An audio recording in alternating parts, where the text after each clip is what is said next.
Hello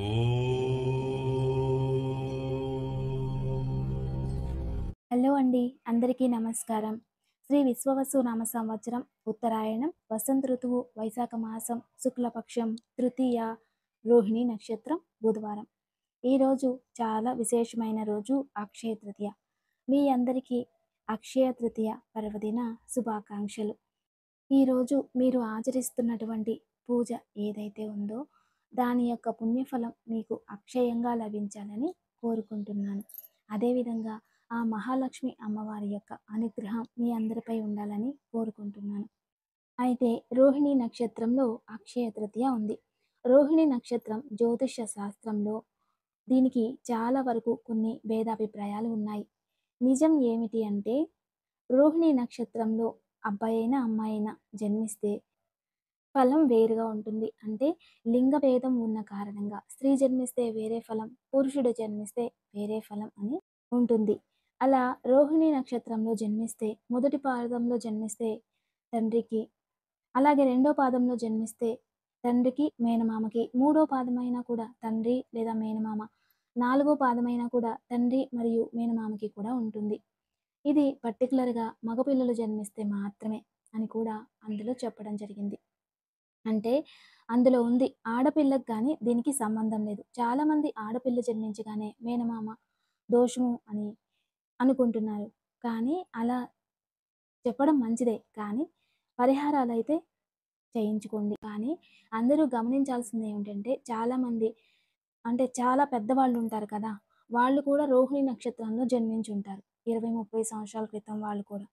ఇప్పుడు వాళ్ళు ఏదైనా పరిష్కారం కోసం ఏదైనా గురువుల దగ్గరికి, పండితుల దగ్గరికి వెళ్ళినప్పుడు నువ్వు రోహిణి నక్షత్రంలో జన్మించారు కాబట్టి మీరు మేనమామకి దోషం కాబట్టి ఆ పరిహారాలు చేయించుకున్నారా అని ఇప్పుడు చెప్పడం జరుగుతుంది. కానీ ఏదైనా జన్మ జాతకంలో నక్షత్ర దోషం అనేది ఉంటే అది కేవలం 4 సంవత్సరాల లోపు మాత్రమే చేయించుకోవాలి. మామూలుగా అయితే 11 నెలల లోపల మాత్రమే చేయించుకోవాలి. కానీ అలా ఏదైనా కుదరలేదు, ఇంట్లో ఏదో సూతకమో లేదా శోకమో ఉన్నప్పుడు అలా అప్పుడు 4 సంవత్సరాల లోపు వరకు సమయం ఉంటుంది. లేదు అంటే 11 మాసాల లోపల మాత్రమే ఆచరించొచ్చు. ఇవన్నీ కూడా శాస్త్రంలో తెలియజేయడం జరిగింది. ఇక మన సాంప్రదాయంలో వచ్చేదంతా కూడా విజ్ఞానమే. అయితే ఈరోజు అక్షయ తృతీయ. మనందరం కూడా ఈరోజు మంత్రబలంలో అక్షయం పుణ్యఫలం ఎలా ఉంటుంది? అక్షయ పుణ్యఫలం ఎలా అంటే ఈ పుణ్యఫలానికి కూడా ఒక దేవి ఉంది. ఆమె పేరే అక్షయ పుణ్యదాయిని. ఇది అందరూ గుర్తుపెట్టుకోవాలి. అక్షయ పుణ్యదాయిని. ఈరోజు మంత్రబలంలో ఓం అక్షయ పుణ్యదాయిన్యై నమః అనే నామాన్ని జపిస్తే మీ పుణ్యఫలం మొత్తం అక్షయమవుతుంది. ఈ అక్షయ ప్రదాయిని అనే ఒక దేవి ఆ పరమాణువులకి అధిపతి. అదే విధానంగా పుణ్యఫలానికి అధిపతి. అందుకే అక్షయ పుణ్యదాయిన్యై నమః అన్నారు. ఆ నామాన్ని మనం ఈరోజు జపించడం వలన మనకి సంచిత కర్మలో ఎంత పుణ్యం ఉందో అది మొత్తం ఇప్పుడు అక్షయం అవుతుంది. అంతేకాకుండా ఇన్ని రోజులు మీరు ఏవైతే పుణ్యఫలాన్ని ఆచరించారో అది అక్షయం అవుతుంది. ఈరోజు ఆ దేవిని నామస్మరణ చేయడం వలన మన జన్మ జాతకంలో ఉన్న పుణ్యఫలం అక్షయం అవుతుంది. పుణ్యఫలం అధికమవుతుందనుకోండి, కర్మఫలానికి చోటు ఉండదు కాబట్టి తనంతట తానే అది క్షీణిస్తుంది. అక్షయ అంటే క్షయం కానిది అని. ఏదైనా ఆచరించాలి అంటే ఈరోజు అందరూ కూడా 12 రాసుల వారు ఎటువంటి మంగళ ద్రవ్యాలను కొనుక్కుంటే మీకు పుణ్యఫలం ప్రాప్తిస్తుంది, అక్షయమవుతుంది. ఆ అక్షయమవుతుంది అనేది ఈ 12 రాసుల వారికి కూడా ఈరోజు తెలియజేయడం జరుగుతుంది. అయితే ముందుగా భక్తి శ్రద్ధతో అందరూ కూడా ఓం అక్షయ ప్రదాయిన్యై నమః, ఓం అక్షయ పుణ్యదాయిన్యై నమః, ఓం అక్షయ పుణ్యదాయిన్యై నమః అనే నామాన్ని వీలైనన్ని సార్లు భక్తి శ్రద్ధలతో జపించాలి. అంతేకాకుండా శ్రీ సూక్తాన్ని పారాయణం చేసుకోవడం, లక్ష్మీనారాయణ హృదయ స్తోత్రాన్ని పారాయణం చేయడం వలన చాలా అద్భుతాలు జరుగుతాయి.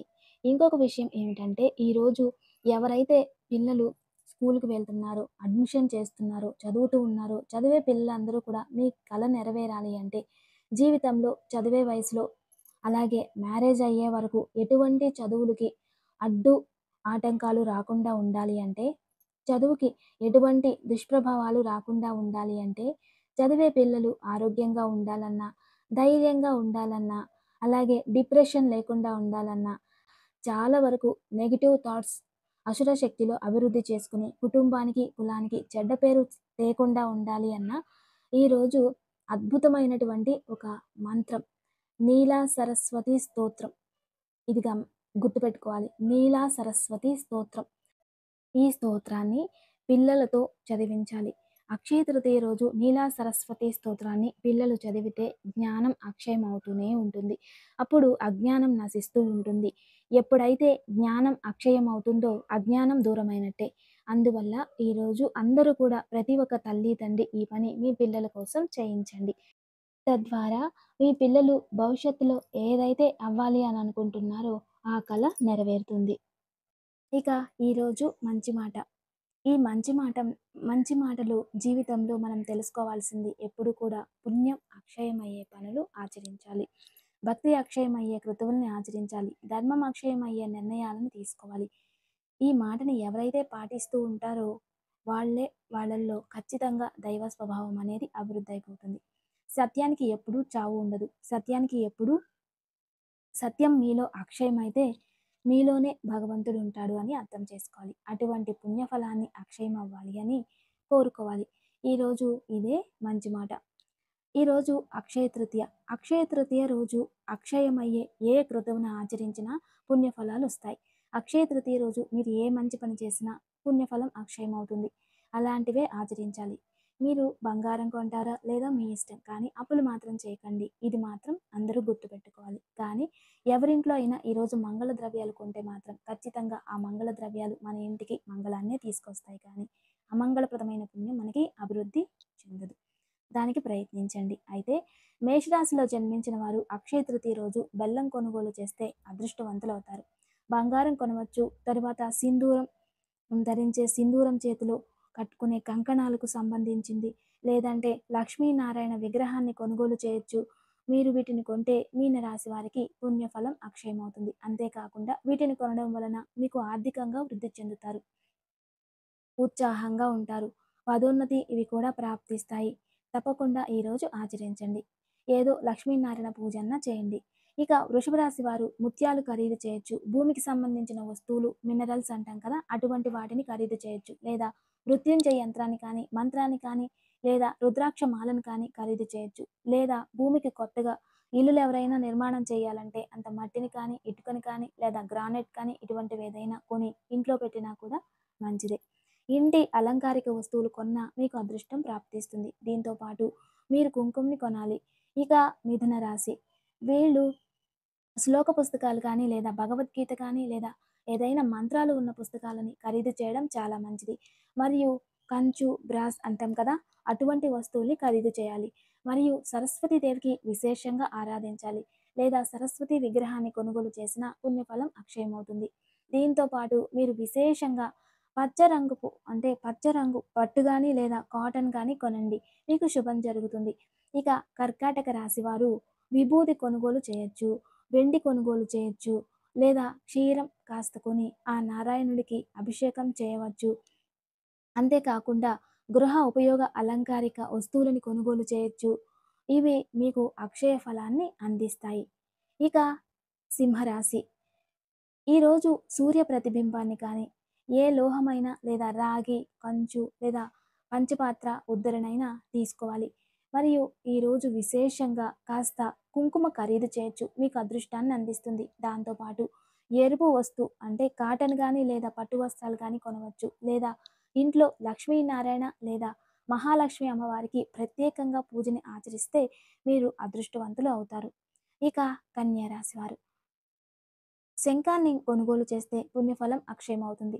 వెండి కొనుగోలు చేసిన పుణ్యఫలం అక్షయమవుతుంది. అంతేకాకుండా విశేషంగా మీరు నెయ్యి కూడా కొనుగోలు చేయొచ్చు. ఇలా చేయడం వలన దీపం వెలిగించే నెయ్యినైనా కొనుగోలు చేసుకోవచ్చు.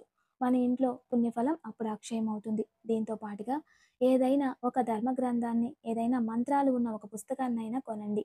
మన ఇంట్లో పుణ్యఫలం అక్షయమవుతుంది. ఇక తులారాశి వీరు శ్రీరాముల వారికి సంబంధించిన విగ్రహం కానీ, అదేవిధంగా వెండి, బంగారం ఏదైనా కొనవచ్చు. అలంకారిక వస్తువులు కొనుక్కోవచ్చు. పసుపు, కుంకుమ, గంధం ఏదైనా అలంకారం చేసుకుంటారో వాటిని ఏది కొన్నా కూడా అద్భుతంగా అక్షయమవుతుంది. ఒక కొబ్బరికాయనైతే ఈరోజు ఖచ్చితంగా కొనాలి. దాన్ని తెచ్చి ఇంటి దేవునికి కొబ్బరికాయ కొట్టాలి. ఇలా చేస్తే మీ పుణ్యఫలం అక్షయమవుతుంది.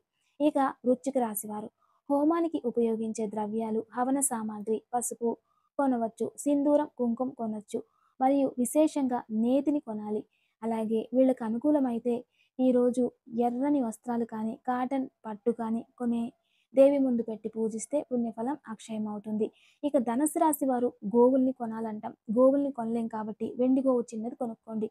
గో చిత్రపటాన్ని కొనుగోలు చేయొచ్చు. అంతేకాకుండా ధర్మ గ్రంథాలు కొనుగోలు చేయొచ్చు. విద్యాభ్యాసానికి ఉపయోగపడే ఏ వస్తువులైనా కొనుగోలు చేయొచ్చు. ప్రత్యేకంగా గంధాన్ని మీరు కొనాలి. మీ నుదుటిలో ధరించే గంధాన్ని మీరు కొని ఇంట్లో ఉన్న దేవతలకు ఆ గంధాన్ని అలంకరిస్తే పుణ్యఫలం అక్షయమవుతుంది. ఇక మకర రాశి వారు ఈరోజు వస్త్రాలు కొనాలి. వాళ్ళు ధరించే వస్త్రాన్ని కొనవచ్చు మరియు భస్మాన్ని, విభూతిని కొనుగోలు చేయొచ్చు మరియు సింధూరం కొనుగోలు చేయొచ్చు. అంతేకాకుండా ఈరోజు విశేషంగా వీళ్ళు వెండికి సంబంధించిన దేన్నైనా ఒక చిన్న వస్తువు కొనుగోలు చేసిన, లేదా పాదరసాన్ని కొనుగోలు చేసిన, రసలింగాన్ని కొనుగోలు చేసిన, అలాగే ముత్యాన్ని కొనుగోలు చేసిన మీకు అదృష్టం అక్షయమవుతుంది. ఇక కుంభరాశి వారికి ఈరోజు బంగారం కొనుగోలు చేయొచ్చు. రాసే పుస్తకాలు, చదివే పుస్తకాలు కొనుగోలు చేయొచ్చు. ఇంట్లో అలంకరించే వస్తువులు కొనుగోలు చేయొచ్చు. స్వస్తిక్ కొనుగోలు చేయొచ్చు. తర్వాత లక్ష్మికి సంబంధించిన విగ్రహం కొనుగోలు చేయవచ్చు. మరియు వీళ్ళు ప్రత్యేకంగా ఈరోజు నీలిరంగు వస్తువులు కానీ, లేదా కాస్త కొన్ని పుష్పాలను కానీ కొనుగోలు చేసి ఇంటి దేవుడికి అలంకరిస్తే వీళ్ళ పుణ్యఫలం అక్షయమవుతుంది. ఇక మీనరాశి వారు దేవుడికి అలంకరించే కాటన్ కొనొచ్చు. ఈరోజు చాలా విశేషం. కాటన్ కొనుగోలు చేయొచ్చు. చాలా విశేషం. పుష్పమాల, పూలమాలల్ని కొనుగోలు చేయవచ్చు. శ్రీగంధపు మాలల్ని కొనుగోలు చేయవచ్చు. అలాగే లక్ష్మీ సహస్రనామం, విష్ణు సహస్రనామానికి సంబంధించిన పుస్తకాలు కొనుగోలు చేయవచ్చు. అంతేకాకుండా ఈరోజు వీళ్ళు సుగంధభరితమైన పరిమళ ద్రవ్యాలు అంటే ఎసెన్షియల్ ఆయిల్స్ అటువంటి వాటిని కొనుగోలు చేసి లక్ష్మీదేవికి అభిషేకిస్తే లేదా వాళ్ళ ముందు ఉంచి సమర్పించుకుంటే ఈ మీనరాశి వాళ్ళు కూడా అదృష్టవంతులు అయిపోతారు. పుణ్యఫలం అక్షయమవుతుంది. ఈ అక్షయ తృతీయ రోజు పుణ్యాన్ని అక్షయం చేసుకోవాలంటే ద్వాదశ రాశి వాళ్ళు జ్యోతిష శాస్త్రరీత్యా వీటిని కొనుగోలు చేస్తే మీలో కించిత్ పుణ్యం అనేది అక్షయమవుతూనే ఉంటుంది. అందుకే ఈరోజు అబద్ధం ఆడకుండా మౌనంగా ఉండండి. కోపం వచ్చినా దాన్ని కంట్రోల్ చేసుకోండి. సంతోషంగా, ప్రేమతో ఇంట్లో అందరితో పుష్పాల్లాగా విరజల్లుతూ ఉండండి. అదే మనకి అక్షయమై మనకి అలంకారంగా మారుతుంది. ఇక దివ్య పూజ. అక్షయ తృతీయ రోజు స్త్రీలు ఏం చేయాలి అంటే ఒక పసుపు ముద్దని తీసుకొని ఆ పసుపు ముద్దని వెండి పాత్రలో దాచి ఉంచాలి. లేదు మట్టి ప్రమిదల్లో మట్టిని ఏదైనా ఉంటాయి కదా మట్టి ప్రమిదలు వాటిలో పెట్టి దాన్ని దాచి ఉంచాలి. సాయంత్రం పూజ గదిలో పెట్టేయాలట. అదే విధానంగా పురుషుల కోసం గంధపు ఉండలు అంటే గంధం ఉండలు ఉంటుంది కదా దాన్ని ఉండలు చేసి దాన్ని రాగి పాత్రలో కానీ మట్టి పాత్రలో కానీ వెండి పాత్రలో కానీ పెట్టి దాన్ని దేవుడి గదిలో పెట్టి పూజించాలట. గురువారం ఉదయం అంటే రేపు ఉదయాన్నే స్త్రీలు ఆ పసుపు రాసుకొని స్నానం చేయాలి. పర్టికులర్గా వెన్నుపూస పైన ఆ పసుపు రాసుకోవాలి. పురుషులు ఆ వెన్నుపూస పైన గంధంతో భార్య కానీ, భర్త కానీ, తండ్రి కానీ, తల్లి కానీ ఎవరైనా రాయొచ్చు. అలా రాయడం వలన వాళ్ళ శరీరంలో ఉన్న సమస్త దారిద్ర్యం దూరమై పాపం తొలగిపోయి పుణ్యం అక్షయమవుతుంది. ఈరోజు దీన్ని ఆచరించి రేపు మీరు అలా చేయండి. ఖచ్చితంగా మీ జీవితంలో చాలా మార్పు వస్తుంది. ఇక ఈరోజు అంటే రేపటి రోజు మీకు జీవితంలో గుర్తుండిపోతుంది. ఖచ్చితంగా దీన్ని ఆచరించండి. ఇక ఈరోజు దివ్యమైన యోగక్షేమం. సాయంత్రం ఏదైనా లక్ష్మీనారాయణ, లక్ష్మీ వెంకటేశ్వర అలా భార్యాభర్తలు ఉన్న దేవాలయంలో కుటుంబ సమేతంగా వెళ్ళి దర్శనం చేసుకుని రండి. లేదు ఇంట్లోనే కులదేవత ముందు కొబ్బరికాయ కొట్టి పూజించి ఆ కొబ్బరి నీళ్ళని అందరి తలపైన ప్రోక్షణ చేసి ఏదైనా తీయని ప్రసాదం దేవుడికి నైవేద్యం పెట్టి ఆ ప్రసాదం ఇంట్లో వారందరూ తినండి. ఆనందంగా గడపండి. ఆ ఆనందం అక్షయం అవ్వాలని మనస్ఫూర్తిగా వేడుకోండి. ఏ కారణానికి కూడా కోపము, ద్వేషము ఇటువంటివి చూపించుకోకండి. అవి అక్షయమైపోతే జీవితం వృధా అయిపోతుంది. కాబట్టి అందరూ సంతోషంగా కుటుంబంతో గడపండి.